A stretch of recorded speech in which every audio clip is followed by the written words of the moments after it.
ایک اور کالر ہمارے ساتھ موجود ہے. السلام علیکم. السلام علیکم. السلام علیکم. مجھے یاد ہے حج والا. السلام علیکم. السلام علیکم. جی وعلیکم السلام. کون سا بات کر رہے ہیں؟ جی میں فرزانہ نذیر بات کر رہی ہوں بھاول نگر سے. جی فرمائیے فرمائیے. کیسے ہیں میرے بھائی آپ؟ الحمدللہ آپ کی دعائیں. بس میرے 2 بچے ہیں، شاہد نذیر فیصل نذیر. نا بڑی بس ایک انہونی جسے کہتے ہیں اس میں پھنس گئے تھے. بڑے بیٹے کو تو سزائے موت ہو گئی تھی، اللہ کی کرم سے نا وہ اس کو 10 سال ہو گئی ہے سزا نا. اچھا جی. تو میں اپنے بچوں کے لیے بھی دعا کروانا چاہ رہی تھی. میرا ایک بیٹا اور بہو وہ بھی حج کے لیے گئے ہوئے ہیں. اچھا جی. تو آپ کے ساتھ اتنی بڑی بڑی ہستیاں بیٹھی ہیں، سب سے جو دعا مانگیں جی ضرور کہ اللہ تعالیٰ میرے بچوں کی یہ پریشانی ہے وہ دور کر دے. ضرور. اور ایک اور دعا تھی کہ حج جو ہے جس میں استطاعت ہو وہ زندگی میں ایک بار کر لے، اگر اس کے بعد استطاعت ہو تو کیا وہ بار بار بھی کر سکتا ہے؟ ٹھیک ہے بالکل صحیح. استطاعت کے بعد تو علامہ صاحب نے فرمایا کہ زندگی میں ایک ہی بار ہے، لیکن اگر استطاعت ہے تو کیا بار بار کر لیں حج؟ بسم اللہ الرحمن الرحیم. الحمدللہ رب العالمین وصلی اللہ علی سیدنا و نبینا بالقاسم محمد وآلہ الطیبین الطاہرین المعصومین. جیسا کہ ہمارے محترم ڈاکٹر صاحب فرما رہے تھے، حج استطاعت ہونے کی صورت میں واجب تو ایک ہی مرتبہ ہے، لیکن مستحب ہر سال ہے.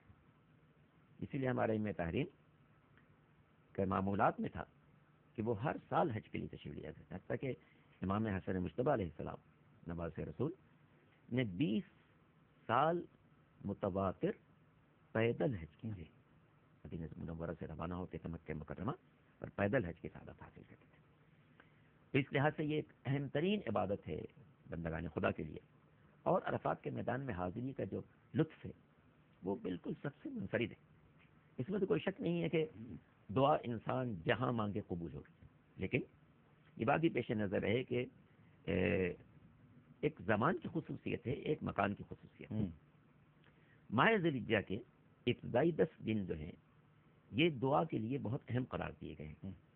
مشہور قول کے مطابق جناب موسیٰ علیہ السلام نے ان ایام میں کوہ طور پر جا کے اللہ سے خصوصی مناجات فرمائی ہے، اور ہم لوگ ہدایت کی گئی کہ ان 10 دنوں میں دعاؤں کا خصوصی اہتمام کریں. ہماری جو معتبر کتابیں ہیں ان میں ان 10 دنوں کے لیے بہت اہم دعائیں ہیں. خاص طور سے جو 9 ذی الحجہ ہے اس دن کافی دعائیں، جو سرکار سید الشہداء کی دعائے عرفہ ہے، یا چوتھے امام زین العابدین علیہ السلام کی دعائے عرفہ ہے، پیغمبر اسلام کی دعائیں ہیں، دیگر ائمہ تحریم کی دعائیں ہیں، یہ بہت اہم ہیں. جو لوگ حج کی سعادت حاصل کر رہے ہیں اور اس وقت میدان عرفات میں ہیں ان کو زمان کی فضیلت بھی نصیب ہے، مکان کی فضیلت بھی نصیب ہے. کہ میدان عرفات میں ہے، جو جگہ دعاؤں کی قبولیت کی ہے اس میں بھی وہ تشریف فرما ہے، اور جو دن دعاؤں کی قبولیت کا ہے وہ بھی حاصل کر رہے ہیں. لیکن جو لوگ میدان عرفات میں نہیں ہیں ان کو ظاہر ہے کہ وہ مکان کی فضیلت تو نہیں مل رہی کہ عرفات کے میدان میں جو دعا کی قبولیت ہے، لیکن زمان کی خصوصیت مل رہی ہے. 9 ذی الحجہ کو جو دعائیں ہادیان برحق سے، پیغمبر سے، ان کے اولاد سے منقول ہیں، ان کو انسان جہاں بھی پڑھے گا وہ اس کے لیے انتہائی باعث ثواب ہے. اور یہ دعائیں اتنی اہم ہیں، ہماری بعض کتابوں میں بات لکھی ہوئی ہے کہ چونکہ یہ دعائیں بڑی مفصل ہیں اور بہت طویل ہیں، اور ان کی اہمیت اتنی زیادہ ہے کہ 9 ذی الحجہ کو روزہ رکھنا بھی ثواب ہے، ان دعاؤں کو پڑھنا بھی ثواب ہے. لیکن اگر کوئی شخص محسوس کرے کہ میں اگر روزہ رکھوں گا تو میرے جسم میں اتنی طاقت نہیں ہوگی کہ میں ان ساری دعاؤں کو پڑھ سکوں، تو اس کے لیے حکم ہے کہ نہیں، روزہ مت رکھو، دعائیں پڑھو. ویسے جو شخص ہمت کر سکتا ہو کہ روزہ بھی رکھے اور ان دعاؤں کو بھی پڑھے، اس کے لیے بہت اچھی بات ہے کہ روزہ رکھ کے ان دعاؤں کو پڑھے. لیکن چونکہ ان دعاؤں کی بہت زیادہ اہمیت ہے، اس لیے حکم دیا گیا کہ اگر روزہ رکھنے کی بنا پر تمہارے جسم میں اتنی توانائی نہیں رہے گی کہ تم ان دعاؤں کو پڑھ سکو تو روزہ چھوڑ دینا، دعاؤں کو پڑھنا. تو آج کے دن انسان جہاں بھی ہو رب کی بارگاہ میں مناجات کرے. لیکن جو عرفات میں ہیں ان کو ظاہر ہے کہ جگہ کی بھی فضیلت مل رہی ہے، دن کی بھی فضیلت. آپ نے کہا زمان کی بھی. اور جی جو ہے نا حج فرض زندگی میں ایک ہی ہے جی. نفلی حج ہوگا جتنی بار کرے، اور حج کی فرضیت کے بعد حضور صلی اللہ علیہ وسلم نے صرف ایک مرتبہ حج کیا. بالکل ٹھیک. نفلی حج میرا سارا خراب کر دیا معاملہ. کیوں؟ سوال یہی تھا. آپ نے جواب بتا دیا. لیکن آپ نے تو اس میں پوچھا ہے کتنی بار حج کیا ہے. حج کی فرضیت سے پہلے بھی تو اب انہوں نے آپ حج نے کیا. جواب دے دیا.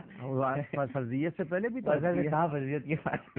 چلیے آپ بیان کیجیے. اچھا آپ جواب دے دیا. جی جی چلے مجھے ٹکٹ مل جائے گا. آپ کے لیے سر آنکھوں بھی کیا بات کر دیا آپ نے. جی وہ یہ کہنا چاہتا تھا میں کہ بلا شبہ ایک شخص کے پاس استطاعت ہے, وہ صرف سال میں ایک مرتبہ حاجی نہیں 4 مرتبہ عمرہ بھی کر سکتا ہے. میں یا دنیا کا کوئی مفتی روک نہیں سکتا. ٹھیک ہے. لیکن اس کو اتنا کہیں گے کہ ہو سکے تو ایسے کام بھی کر لے جن سے سمجھ گیا. زیادہ فائدہ. بے شک بالکل ٹھیک ہے. مثلاً اگر وہ جاتا ہے حج پہ, میں اس کو روکوں گا نہیں. وہ کہے گا کہ جی میں امداد بھی کروں گا غریب کی, پھر بھی حج کروں گا. میں کہوں گا ضرور کریں, مگر کچھ نیکیاں ایسی ہیں جن کا ثواب نفلی حج سے بھی زیادہ ہے. جیسا کہ مثلاً میں نے کسی مستحق کے لیے ایسا انتظام کر دیا جو صدقہ جاریہ ہے, شادی کرا دی غریب کی, کسی کی خوراک کا انتظام کر دیا, کسی کی تعلیم کے خرچ دے دیے, کسی کا علاج کرا دیا, کنواں بنوا دیا میں نے, کہیں اور ضرورت پوری کر دی. یعنی میں کسی کے کام آ گیا, لیکن اس کے باوجود وہ کہتا ہے میرے پاس ابھی بھی استطاعت, میں جاؤں گا, میں روکوں گا نہیں. صحیح ہے. ٹھیک ہے. کیونکہ اس جگہ سے روکنا تو ہمارے بس کی بات نہیں, نہ ہم روک سکتے ہیں, نہ روکنا چاہیے. لیکن اگر صرف وہ چاہتا ہے اللہ کی رضا تو اس چیز کو بھی پیش نظر رکھے. بالکل ٹھیک ہے. بالکل صحیح. السلام علیکم. وعلیکم السلام ورحمۃ اللہ وبرکاتہ. جی کون صاحب بات کریں؟ صاحب بہت اچھی ٹرانسمیشن پیش کر رہے ہیں اور بہت علمی اور معلوماتی سوالات ہمارے تک پہنچ رہے ہیں, اس کے جوابات. ڈاکٹر صاحب میرا ایک سوال یہ ہے کہ حج کے دوران کافی سارے معلم حضرات ایک دن پہلے ہی شام میں رات میں حاجی حضرات کو جو ہے منی لے جاتے ہیں, اس وجہ سے کہ وہاں رش ہوتا ہے تو ایک دن پہلے ہی لے جا کے ٹھہر دیتے. کیا یہ صحیح ہے یا نہیں؟ جبکہ کیونکہ مینا میں تو ہمیں غروب آفتاب سے پہلے پہنچنا ہے, اس سے بہتر یہ نہیں کہ آپ باقی ٹائم جو ہے اگر آپ مدینے میں تو مسجد نبوی میں اور کعبۃ اللہ کے اندر گزارے. نہیں, مسجد نبوی میں تو خیر مشکل ہو جائے گی کیونکہ وہاں سے نکلتے کیونکہ وہاں پتہ نا آپ کو کہ وہ پھر وہ بند بھی کر دیتے ہیں راستے. لیکن آپ کعبۃ اللہ سے ضرور یہ پوچھنا چاہیں تو پوچھ سکتے ہیں سوال. یہی پوچھنا تھا میں نے کہ اس سے بہتر یہ نہیں کہ کعبۃ اللہ میں وہ گزار کے اور اگلے دن حج والے دن صبح مینا پہنچا جائے. جی بہتر. اور کوئی سوال تو نہیں آپ کا؟ نہیں. جی بہتر. علامہ صاحب ان دوست نے شاید غور نہیں کیا حدود حرم. جی شاید ان کی معلومات میں نہیں ہے. یہ حجر اسود جب آیا تھا قبضۃ الید, مٹھی میں آ جانے والا, آج کل تو ٹکڑے لگے ہوئے ہیں اس کے, اس کی روشنی جہاں تک گئی تھی وہ حدود حرم کہلائی. وہ 9 میل ہے اگر ہم ویسے دیکھیں, اور ویسے حدود حرم وہ تو تقسیم کی ہوئی ہے. تو حدود حرم میں ایک نیکی کا ثواب 1,00,000. بے شک دیکھی ایک ہی ہوگی, ثواب 1,00,000. کوئی یہ نہ سمجھے کہ 1 رکعت پڑھی ہے تو 1,00,000 رکعت پڑھی ہے, ثواب 1,00,000. تو ان کا یہ کہنا کہ وہ اگر وہاں کعبۃ اللہ میں رہیں تو بھائی وہ کعبۃ اللہ ہی, آپ اسی حرم کی حدود میں ہیں, اور پھر یہ جو کہہ رہے ہیں مغرب تک پہنچنا نہیں ہے زوال کے وقت تک, تو یاد رہے کہ اگر اس طرح انتظامات نہ ہوں تو کیسے ہوگا.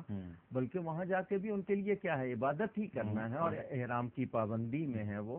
تو اگر پہلے جاتے ہیں کوئی حرج نہیں. ہاں وہ لیلۃ الترویہ آپ بھلے مکہ میں ہوٹل میں گزاریں یا آپ مینا میں گزاریں, آپ کے لیے وہ سوچ بچار کی جائزے کی رات ہے. ٹھیک. اچھا لیکن ایک اور بتا دیجیے, تو آپ نے بہت اچھی وضاحت کر دی. عرفات کے لیے عشاء کے فوراً بعد نکال دیتے ہیں, وہ صحیح ہے؟